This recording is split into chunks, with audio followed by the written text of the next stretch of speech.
Hello everyone, my name is Bharat Tyagi, faculty of physics PP Swani centre for excellence. हमारा chapter चल रहा है Newton's laws of motion और हमने अभी तक लीनियर इक्विलिब्रियम के लिए क्वेश्चंस किए थे। इक्विलिब्रियम जो हमने क्वेश्चन किए हैं फोर्सेस बैलेंस के जो करते हैं हम बेसिकली, वो अभी तक हमने लीनियर के लिए किए थे। अब रोटेशनल के लिए करते हैं। तो नेक्स्ट ये बेसिकली टॉपिक है एग्जाम्पल्स ऑफ रोटेशनल इक्विलिब्रियम। मैंने आपको बताया था कि इक्विलिब्रियम का क्या मीनिंग होता है, कितने टाइप का इक्विलिब्रियम होता है। दो टाइप का इक्विलिब्रियम होता है बेसिकली, एक लीनियर इक्विलिब्रियम और एक रोटेशनल इक्विलिब्रियम। तो अभी हम रोटेशनल इक्विलिब्रियम में कैसे सॉल्व करते हैं क्वेश्चंस, वो हमें देखना है। तो रोटेशनल इक्विलिब्रियम बेसिकली फंडा ये है कि नेट टॉर्क जीरो होना चाहिए, और टॉर्क को मोमेंट ऑफ फोर्स भी बोलते हैं। मोमेंट ऑफ फोर्स का मतलब है force into distance, perpendicular distance multiply. So वो नेट ज़ीरो होना चाहिए किसी ऑब्जेक्ट के लिए, अगर वो इक्विलिब्रियम में है तो उसके क्वेश्चंस लगा के देखते हैं, कुछ प्रैक्टिस होगी इसकी। Question number 32, the uniform, question number given है the uniform 20 kg ladder hinged at the bottom in figure leans against a smooth wall, full stop. If a 40 kg person stands on the ladder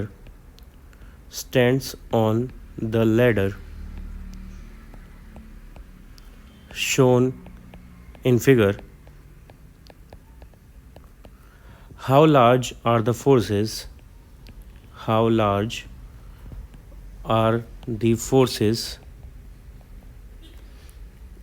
at the wall and the ground okay, ये basically question है। इसका एक diagram दिया हुआ है, diagram देख लेते हैं इसका कैसा है, और उसके अकॉर्डिंग हम यहाँ पे सॉल्व करेंगे इसे। तो डायग्राम में बेसिकली एक वॉल और एक ग्राउंड सरफेस है, और ये ऑब्वियसली फिक्स्ड है, ये नॉन मूवेबल है। और यहाँ पर एक लैडर लगी हुई है, ये एक लैडर है, और यूनिफॉर्म मास की लैडर है, तो इसका सेंटर ऑफ मास जो है वो सेंटर पे होगा, इसके मिड पॉइंट पे होगा। And a person is standing on the ladder, ये पर्सन की पोजीशन दी हुई है, लैडर पे खड़ा है पर्सन, और इसका वेट है, मास है 40 kg। और ये लैडर जो एंगल बना रही है हॉरिजॉन्टल के साथ, दैट इज़ 53 डिग्री एंगल। तो सपोज़ ये पॉइंट ए है, ये पॉइंट बी है, और इस पर्सन की डिस्टेंस दी हुई है अपर पार्ट से 2 मीटर, और टोटल लेंथ है लेडर की 6 मीटर। टोटल लेंथ लेडर की 6 मीटर है। ठीक है, अब इसके लिए सॉल्व करते हैं। कौन कौन से फोर्सेज होंगे यहाँ पे, पहले हमें वो देखना है क्लियरली, और फिर उसके बाद हम मोमेंट ऑफ फोर्स निकालेंगे सारे फोर्सेस का। तो फर्स्ट ऑफ ऑल लेडर का वेट लगेगा, लेडर का वेट इसके मिड पॉइंट पर लगेगा, सेंटर ऑफ मास से लगेगा, centre of gravity, centre of mass same होगा, और वो मिड पॉइंट पर होगा। तो लेडर का वेट हमें दिया हुआ है 20 kg, तो 20 इंटू जी इसका वेट यहाँ पे डाउनवर्ड ऐसे हो जाएगा। फिर उसके बाद पर्सन का वेट वो भी डाउनवर्ड 40 kg है, तो 40 g इस पर्सन का वेट हो जाएगा। अब यहाँ पे कांटेक्ट जहाँ पे हो रहा है वहाँ पे नॉर्मल रिएक्शन फोर्स लगेंगे सरफेस के परपेंडिकुलर। तो बी पॉइंट पे कांटेक्ट है, तो बी पॉइंट पे नॉर्मल रिएक्शन फोर्स लगेगा, ये इस डायरेक्शन में। Suppose this force is N B, और एक ये ए पॉइंट पे कांटेक्ट है, तो ए पॉइंट पे फोर्स लगेगा सरफेस के परपेंडिकुलर, यानी अपवर्ड डायरेक्शन में एन ए। ठीक है, ये फोर्स हो गया। ओके नाउ, ठीक है, हाँ। सो ये हमारा डायग्राम कंप्लीट हो गया यहाँ पे। और इसके अलावा एक इसको स्लिप करने से बचाने के लिए यहाँ पे एक फ्रिक्शन इसको बैलेंस कर रहा होगा, एच फोर्स लगेगा, एच फोर्स बोल देते हैं सपोज उसे, जो इसे स्लिप करने से बचा रहा है। ठीक है, अब इनके फोर्सेस के लीनियर इक्विलिब्रियम करते, लीनियर इक्विलिब्रियम देखते हैं फोर्सेस का। तो फॉर लीनियर इक्विलिब्रियम, ये पूरा सिस्टम इक्विलिब्रियम है, यानी यहाँ पर रोटेशनल इक्विलिब्रियम भी होना चाहिए और लीनियर इक्विलिब्रियम भी होना चाहिए। तो पहले लीनियर इक्विलिब्रियम लगाते हैं, and in horizontal direction first. Horizontal direction में। तो हॉरिजॉन्टल डायरेक्शन में जो भी फोर्सेस हैं सारे बैलेंस आउट होने चाहिए। तो हॉरिजॉन्टल डायरेक्शन में कौन कौन से फोर्सेस हैं देखो ध्यान से। एक तो एच फोर्स लग रहा है हॉरिजॉन्टल डायरेक्शन में, और एक एन बी फोर्स लग रहा है हॉरिजॉन्टल डायरेक्शन में, और वो एक दूसरे के अपोजिट है। तो that means H equals to N B, ये एक इक्वेशन आएगी अपने पास 1। अब वर्टिकल डायरेक्शन में देखते हैं। वर्टिकल डायरेक्शन में कौन कौन से फोर्सेस हैं नोटिस करो। वर्टिकल डायरेक्शन में एक एन ए फोर्स है, और ये 20G और 40G ये फोर्सेस हैं। तो इसका मतलब N A equals to 20G, G की वैल्यू सपोज यहाँ पे क्वेश्चन में 10 मीटर पर सेकेंड स्क्वायर दिया है, जो भी दिया उसके अकॉर्डिंग लगाएंगे, अगर नहीं दिया तो 9.8 लगाएंगे। तो 20 into G plus 40 into G ये हो जाएगा, यानी 60 into G, that means 600 newton. ये एन ए की वैल्यू आ गई इक्वेशन नंबर 2। तो ये तो हमारा हो गया लीनियर इक्विलिब्रियम। अब रोटेशनल इक्विलिब्रियम की बात करते हैं। तो रोटेशनल इक्विलिब्रियम में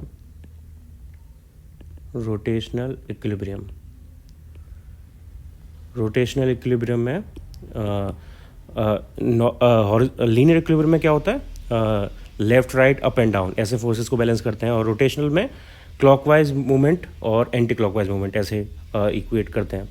तो नेट मूवमेंट ऑफ फोर्स यानी नेट टॉर्क 0 होना चाहिए। That means clockwise movement of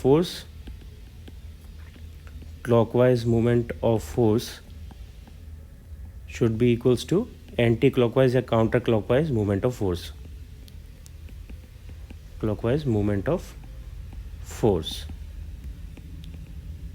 okay, तो एक एक करके चेक करते हैं क्लॉकवाइज में कौन सा है और एंटी क्लॉकवाइज में कौन सा है। तो ये पता करने के लिए कि क्लॉकवाइज में कौन सा है, एंटी क्लॉकवाइज में कौन सा है, हमें बेसिकली फोर्स को सेंटर के अबाउट घुमाना होता है। तो जैसे सपोज मैं पहले लेता हूँ, मैं एंटी क्लॉकवाइज दिखना है मुझे। तो अगर आप एन बी को लोगे और एन बी को सेंटर के अबाउट घुमाओगे, तो एरो की डायरेक्शन में एन बी को घुमाने की कोशिश करो, तो एन बी इस डायरेक्शन में घूमेगा, इस डायरेक्शन में, और ये डायरेक्शन सर्कल बना के कौन सी बनेगी, क्लॉकवाइज डायरेक्शन बनेगी। तो ये हमारी एन बी की जो डायरेक्शन आ रही है वो क्लॉकवाइज है। तो एन बी को हम काउंट करेंगे क्लॉकवाइज में। तो ये आ गया फोर्स तो है एन बी इंटू, अब ये कितनी डिस्टेंस पर अब यहाँ पर डिस्टेंस चाहिए। तो डिस्टेंस जो है वो परपेंडिकुलर होनी चाहिए फोर्स के। मूवमेंट ऑफ फोर्स में डिस्टेंस और फोर्स एक दूसरे के परपेंडिकुलर होना चाहिए। तो एन बी की डिस्टेंस सेंटर ऑफ मास से परपेंडिकुलर कितनी है ये हमें देखना है। तो ये टोटल रॉड थी 6 मीटर की, तो इसका सेंटर ऑफ मास होगा 3 मीटर पे, करेक्ट। तो एन बी से लेके सेंटर ऑफ मास तक की डिस्टेंस है लीनियर 3 मीटर, लेकिन हमें परपेंडिकुलर डिस्टेंस चाहिए। तो परपेंडिकुलर का मतलब उसका हमें ये फैक्टर लेना होगा, डिस्टेंस का ये फैक्टर लेना होगा। तो ये फैक्टर कितना आएगा, हम यहाँ पे ट्रायंगल बना के देख सकते हैं। ये एंगल 53 डिग्री आएगा, 53 डिग्री, और 3 मीटर जो है वो उसका हाइपोटेनस है, और हमें परपेंडिकुलर चाहिए। तो उसका हमारे पास ठीक है 3 मीटर, ओके 3 मीटर, और हमें उसका परपेंडिकुलर डिस्टेंस चाहिए। तो perpendicular upon hypotenuse equals to sine 53 degree. तो परपेंडिकुलर इक्वल्स टू आ जाएगा हाइपोटेनस इंटू साइन 53 डिग्री। तो ये आएगा 3 sine 53 degree, 3 sine 53 degree, okay. Plus अब और कौन सा क्लॉकवाइज है इसके अलावा, इसके अलावा क्लॉकवाइज होगा 40G भी क्लॉकवाइज होगा, क्योंकि 40G का आप सर्कल बनाओगे तो इस टाइप का सर्कल बनेगा, ये डायरेक्शन होगी सर्कल की, और ये भी क्लॉकवाइज डायरेक्शन शो कर रहा है। तो यहाँ पे 40G भी क्लॉकवाइज है।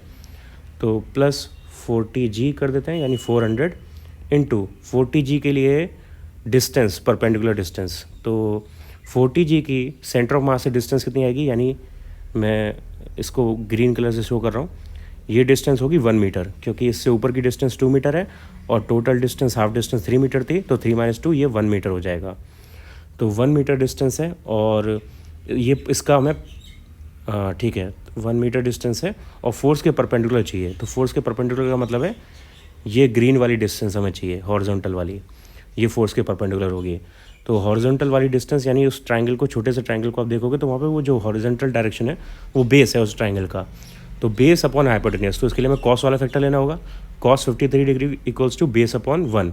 तो base equals to 1 into cos 53 degree. तो 1 into cos 53 degree, 1 into cos 53 degree, ये हो गया 40G के लिए मोमेंट। इसके अलावा क्लॉकवाइज और कोई नहीं है। अब एंटी क्लॉकवाइज देखते हैं। तो एंटी क्लॉकवाइज में बाकी जो फोर्सेस बचे हैं वो आएंगे। तो एंटी क्लॉकवाइज में एक तो आएगा 20g, लेकिन 20g सेंटर ऑफ मास पर ही है तो उसकी डिस्टेंस 0 हो जाएगी क्योंकि उसी पोजीशन पर है। g का मतलब 10, तो 200 इंटू 0 प्लस इसके बाद क्लॉकवाइज Na फोर्स से भी बनेगा, Na फोर्स से भी क्लॉकवाइज होगा। और Na फोर्स से क्लॉकवाइज कितना होगा? Na फोर्स से क्लॉकवाइज, हाँ क्लॉकवाइज, सॉरी एंटी क्लॉकवाइज, क्योंकि इसका सर्कल बनेगा इस टाइप से। तो ये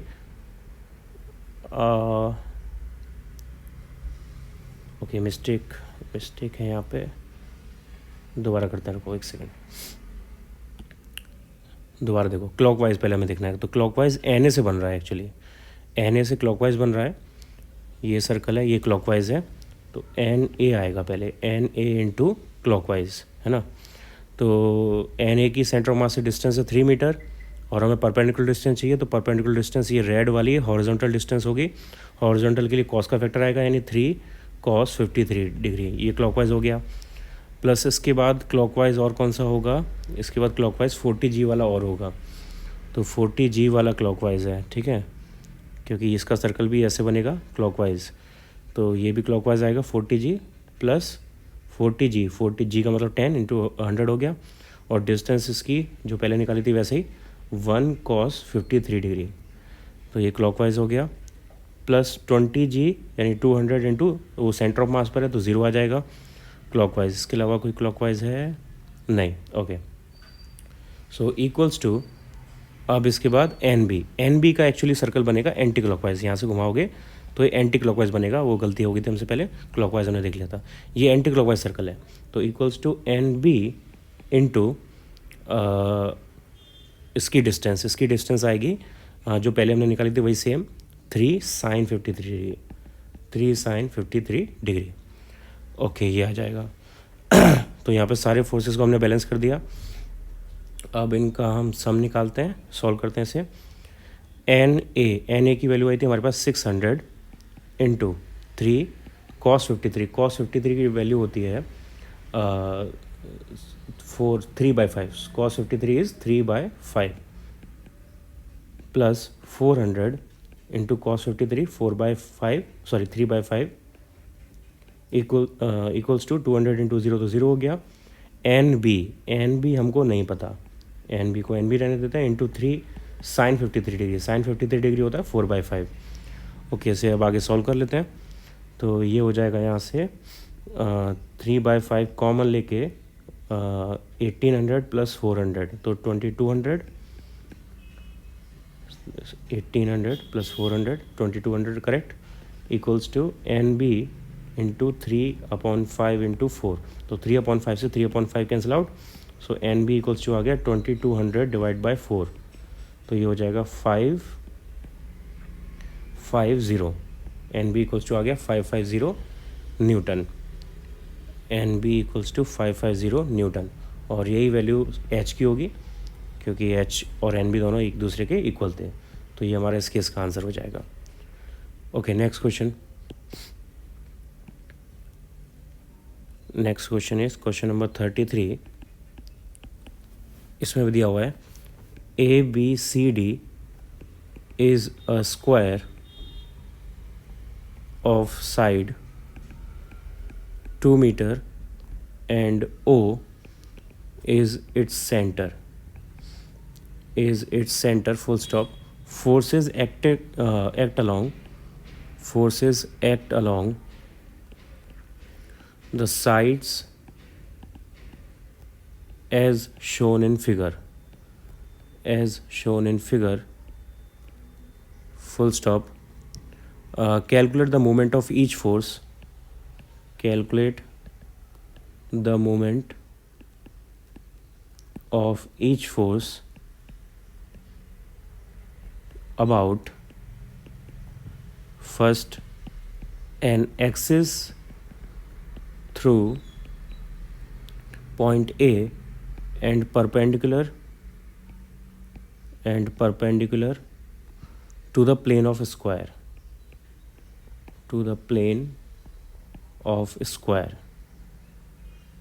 First case. Second case, an axis through O, an axis through point O and perpendicular to the plane of square, perpendicular to the plane of square. ठीक है, diagram देख लेते हैं इसका. डायग्राम भी हमें क्वेश्चन में दिया हुआ है. Diagram is like this. एक स्क्वायर है और इसके वर्टिसेस हैं ए बी सी डी. इसका सेंटर पॉइंट है O और यहाँ पे फोर्सेस इस टाइप से दिए हुए हैं. ये 4 न्यूटन, दिस इज़ 5 न्यूटन और this is 3 Newton and this is 2 Newton.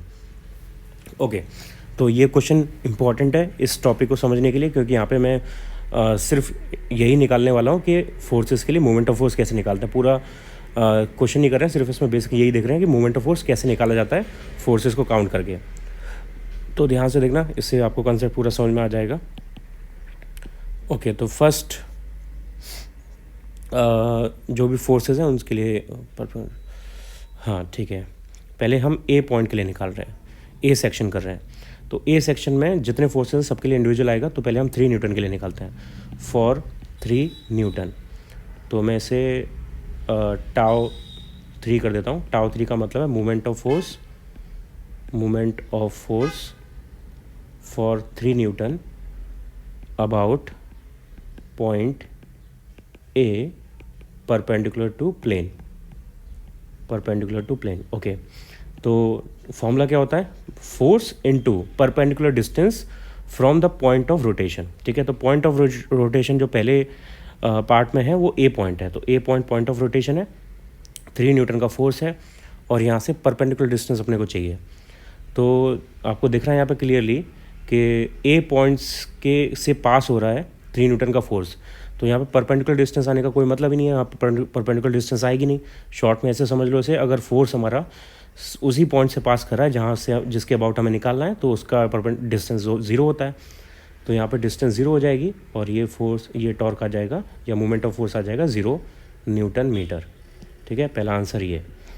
अब कोई दूसरा फोर्स ले लेते हैं. 2 न्यूटन लिया, तो 2 न्यूटन के लिए भी सेम केस है.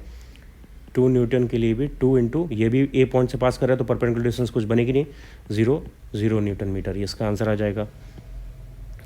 अब इसके बाद जो बाकी 2 फोर्सेस बचे हैं उनके लिए निकालते हैं. तो नेक्स्ट फोर्स है 4 न्यूटन, फॉर 4 न्यूटन. तो टाउ 4 इक्वल्स टू, फोर्स है 4 न्यूटन और हमें ए से परपेंडिकुलर डिस्टेंस चाहिए फोर्स की. तो 4 न्यूटन के लिए ए से परपेंडिकुलर डिस्टेंस 4 न्यूटन की. ठीक है, तो परपेंडिकुलर डिस्टेंस, फोर्स है इस डायरेक्शन में, तो परपेंडिकुलर डिस्टेंस होगी ये परपेंडिकुलर डिस्टेंस होगी.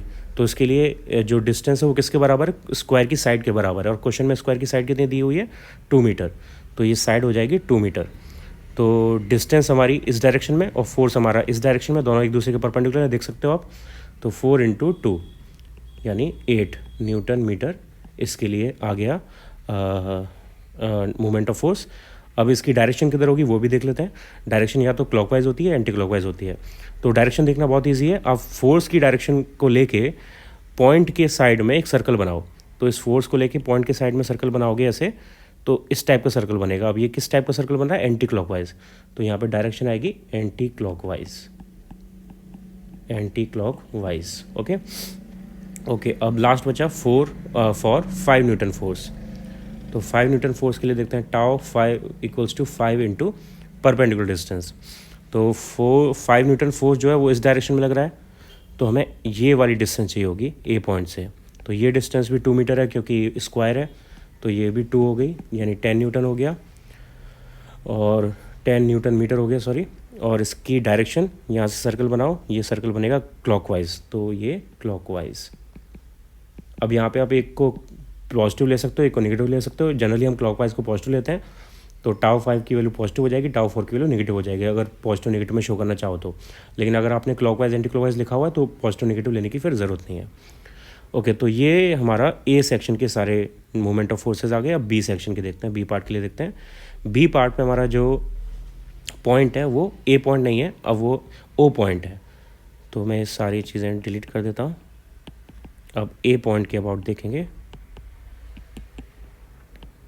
ठीक है, अब ए पॉइंट के अबाउट देखते हैं। तो पहला फोर्स ले लिया हमने 3 न्यूटन का, फॉर 3 न्यूटन, तो tau 3 equals to 3 into force. Okay, तो 3 न्यूटन का फोर्स है और परपेंडिकुलर डिस्टेंस चाहिए, यानी हमें ये वाली डिस्टेंस चाहिए, ब्लैक कलर से मैंने शो की हुई है। ये डिस्टेंस हो जाएगी 2 मीटर, नहीं सॉरी, साइड 2 मीटर की, तो ये डिस्टेंस हो जाएगी 1 मीटर। तो 1 मीटर डिस्टेंस है, ये आ गया 3 न्यूटन मीटर। अब डायरेक्शन चेक करते हैं, तो सर्कल कंप्लीट करो। सर्कल इस डायरेक्शन में जाएगा तो ये क्लॉकवाइज बनेगा, तो यहाँ पे ये क्लॉकवाइज मूवमेंट ऑफ फोर्स आ गया। नेक्स्ट फॉर 2 न्यूटन, तो टाउ 2 इक्वल्स टू 2 इंटू, यहाँ पे फोर्स इस तरफ है, परपेंडिकुलर डिस्टेंस होगी ये वर्टिकल वाली, फोर्स हॉरिजॉन्टल है तो परपेंडिकुलर डिस्टेंस वर्टिकल वाली यानी 1 मीटर, तो ये भी 1 मीटर यानी 2 न्यूटन मीटर। और इसकी डायरेक्शन, यहाँ पे सर्कल बनेगा इस डायरेक्शन में जाता हुआ, तो ये है एंटी क्लॉकवाइज डायरेक्शन, ये आ गया एंटी क्लॉकवाइज डायरेक्शन में। नेक्स्ट फोर्स फॉर 4 न्यूटन, तो टाउ 4 इक्वल्स टू 4 इंटू, तो 4 के लिए भी डिस्टेंस सबके लिए सेम आ रही है, देख लो, आप देख सकते हो। 4 न्यूटन हॉरिजॉन्टल फोर्स है, तो वर्टिकल डिस्टेंस लेंगे तो वो भी ये 1 मीटर डिस्टेंस ही आएगी, तो 1 यानी 4 न्यूटन मीटर। अब डायरेक्शन देखो, सर्कल बनेगा इसका ये, तो ये सर्कल है anti clockwise, anti clock circle यानी एंटी क्लॉकवाइज। और लास्ट बचा हमारे पास 5 न्यूटन, तो 5 न्यूटन फोर्स ये वर्टिकल डायरेक्शन में लग रहा है, तो ये हॉरिजॉन्टल डिस्टेंस आएगी 1 मीटर, और सर्कल बनेगा इस डायरेक्शन में, और ये है क्लॉकवाइज सर्कल। तो for 5 newton we will get tau 5 equals to 5 into 1 metre, यानी 5 न्यूटन मीटर क्लॉकवाइज। ये हमारे पास सारे मूवमेंट ऑफ फोर्स आ गए। अब इनसे ये हमारे जो क्वेश्चन पूछा हुआ था उससे उसका आंसर यहाँ पे आ गया है। अब सपोज थर्ड पार्ट इस क्वेश्चन का है कि is the system in rotational equilibrium, is the system in rotational equilibrium, rotational equilibrium. तो वो तभी पॉसिबल है जब नेट टॉर्क जो है वो ज़ीरो हो, यानी क्लॉकवाइज मूवमेंट ऑफ फोर्स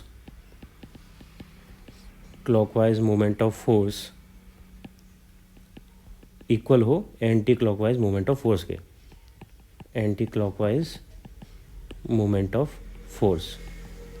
और ये किसी एक पॉइंट के लिए डिफाइन होता है, तो हमने 2 पॉइंट लिए थे, दोनों के लिए अलग दिखते हैं। तो इसका first part for point A, तो पॉइंट ए के लिए क्लॉकवाइज कितना मूवमेंट ऑफ फोर्स आया था वो चेक करते हैं। तो ये तो 0 आया, ये काउंट नहीं होगा, 0 आया काउंट नहीं होगा।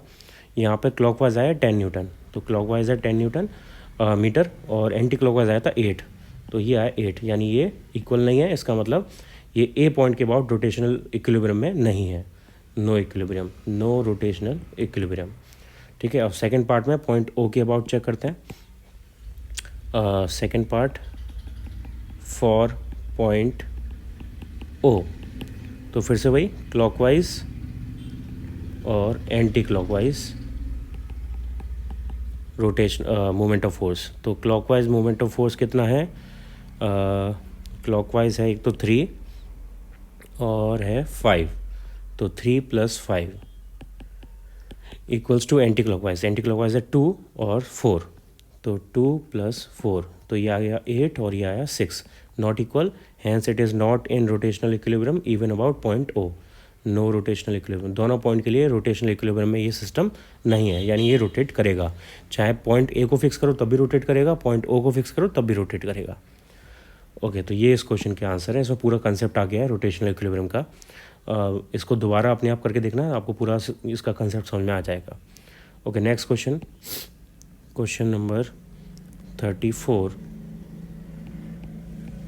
क्वेश्चन दिया है forces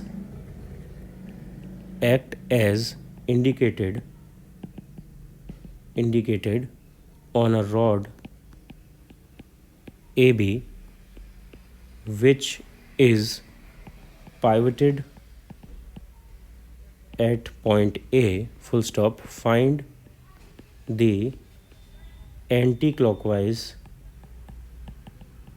movement of each force about the each force about the pivot,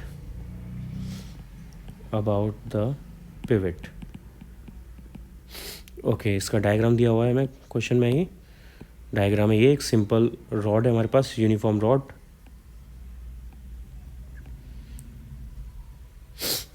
और ये ए पॉइंट है रॉड का, ये बी पॉइंट है रॉड का। एक फोर्स पॉइंट इसके मिड पॉइंट पे लग रहा है एफ, एक फोर्स यहाँ पे इसके क्वार्टर पॉइंट पे लग रहा है 2F, और एक फोर्स यहाँ पे बी पॉइंट पे लग रहा है इस डायरेक्शन में 3F, और ये एंगल बना रहा है 30 डिग्री विद दिस। ओके ठीक है, और डिस्टेंसेस है हमारे पास, ये यहाँ तक की डिस्टेंस A, यहाँ तक की डिस्टेंस A, और ये डिस्टेंस 2A। ठीक है, तो चेक करते हैं जो हमसे पूछा हुआ है पहले, anti clockwise, find anti clockwise movement of each force. तो पहली बात तो ये है कि सारे फोर्सेस परपेंडिकुलर या हॉरिजॉन्टल होने चाहिए। तो एक फोर्स यहाँ पे 3F वाला, ये किसी एंगल पे दिया हुआ है, तो उसके हम फैक्टर कर लेंगे, एक हॉरिजॉन्टल और एक परपेंडिकुलर डायरेक्शन में। तो हॉरिजॉन्टल डायरेक्शन में इसका फैक्टर आ जाएगा 3F cos 30 डिग्री, और वर्टिकल डायरेक्शन में इसका फैक्टर आ जाएगा 3F sin 30 डिग्री। ठीक है, तो इसका जो पाइवट पॉइंट है वो है पॉइंट A, यानी A पॉइंट फिक्स है, तो हमें movement of force A point के अबाउट निकालना है, यानी जो रोटेशन होगा वो A पॉइंट के अबाउट होगा अगर होगा तो सॉल्यूशन चलो देखते हैं। ऐसे A पॉइंट के अबाउट हमें एंटी क्लॉकवाइज निकालना है। तो पहले तो डायरेक्शन चेक कर लेते हैं, एंटी क्लॉकवाइज हमें सिर्फ देखना है यहाँ पे। तो 2F अगर फोर्स लेंगे हम, पहला फोर्स 2F है पॉइंट A से, तो ये सर्कल इस टाइप का बनेगा। तो ये सर्कल बन रहा है एंटी क्लॉकवाइज, यानी 2F काउंट होगा। तो 2F तो फोर्स हो गया, मैं इसको टाउ 2F लिख देता हूँ। Tau 2F equals to 2F into perpendicular distance from the point of rotation. तो पॉइंट ऑफ रोटेशन A है, और इसकी परपेंडिकुलर डिस्टेंस होगी फोर्स के अबाउट, ये हॉरिजॉन्टल डिस्टेंस। तो हॉरिजॉन्टल डिस्टेंस A है, तो ये आ गया 2FA। अब दूसरा फोर्स है F का सर्कल बनाओगे तो ये बनेगा, और ये क्लॉकवाइज है तो उसे काउंट नहीं करना है एंटी क्लॉकवाइज में। उसके बाद आएगा फोर्स 2F sin 30, तो 2F sin 30 का सर्कल बनेगा इस डायरेक्शन में, तो ये भी एंटी क्लॉकवाइज है, इसको भी काउंट करेंगे। तो नेक्स्ट है टाउ 3F sin 30, तो फोर्स हो गया 3F sin 30 की value 1/2 into distance, perpendicular distance. तो परपेंडिकुलर डिस्टेंस में ये पूरी रॉड की डिस्टेंस आ जाएगी विच इज़ 4A, तो ये हो गया 6FA। ठीक है, ये टोटल हमारे पास anti clockwise movement of force हो गया, यानी total anti clockwise movement of force equals to 2FA प्लस 6FA यानी 8FA। ये हमारे इस क्वेश्चन का आंसर हो गया। सपोज इसी क्वेश्चन में फिर आगे हमें क्लॉकवाइज भी पूछा हुआ है, तो क्लॉकवाइज भी निकालते हैं सेकंड पार्ट में।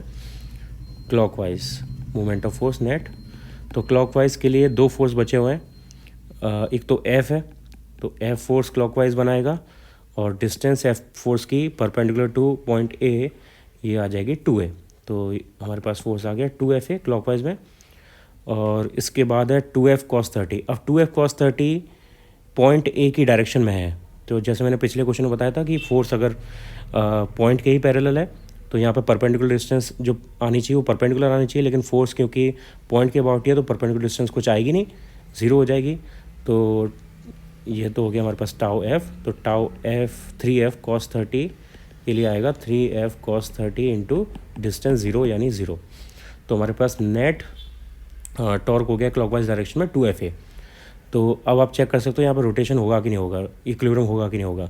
तो इक्विलिब्रियम के लिए एंटी क्लॉकवाइज और क्लॉकवाइज इक्वल होनी चाहिए, और आप क्लियरली देख सकते हो कि इक्वल नहीं है, एंटी क्लॉकवाइज वाला ज़्यादा है। तो जो मूवमेंट ऑफ फोर्स ज़्यादा है जिस डायरेक्शन में, उसी डायरेक्शन में रोटेशन होता है। तो यहाँ पर रोटेशन होगा in anti clockwise direction with net movement of force 8FA minus 2FA equals to 6FA.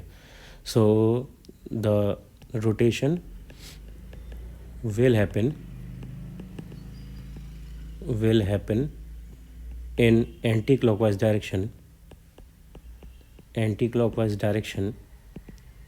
since moment of force in anti-clockwise is greater than clockwise, and with net moment of force of 8FA minus 2FA equals to 6FA. तो जैसे हम linear में लेते हैं forces, अगर right में 2 Newton दिया हुआ है, लेफ्ट में 6 न्यूटन दिया हुआ है, तो नेट फोर्स लेफ्ट में हो जाता है 6 - 2 4 न्यूटन। उसी टाइप से ये है। ओके, तो ये सारे इस क्वेश्चन के आंसर हो गए। Next question,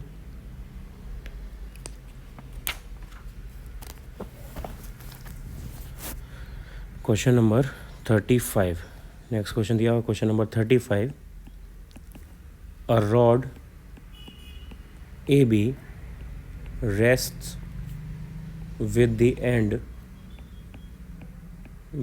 end A on rough horizontal ground,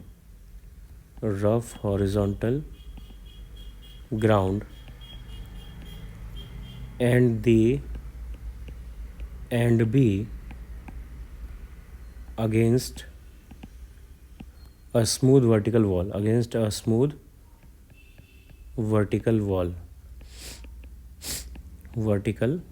full stop. The rod is uniform rod is uniform and the of weight W, full stop. If the rod is in equilibrium,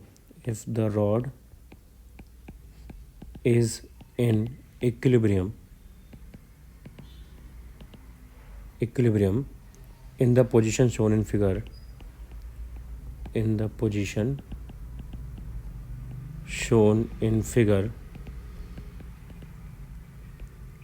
find first part frictional force at A, second part normal reaction at A,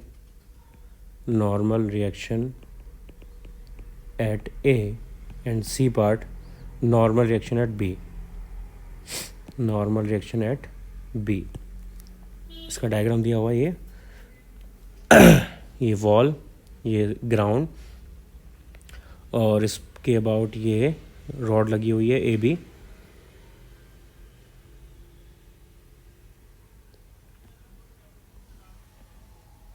ये AB rod है, this point is A, this point is B, और ये wall और ground fix है, ये immovable है, ये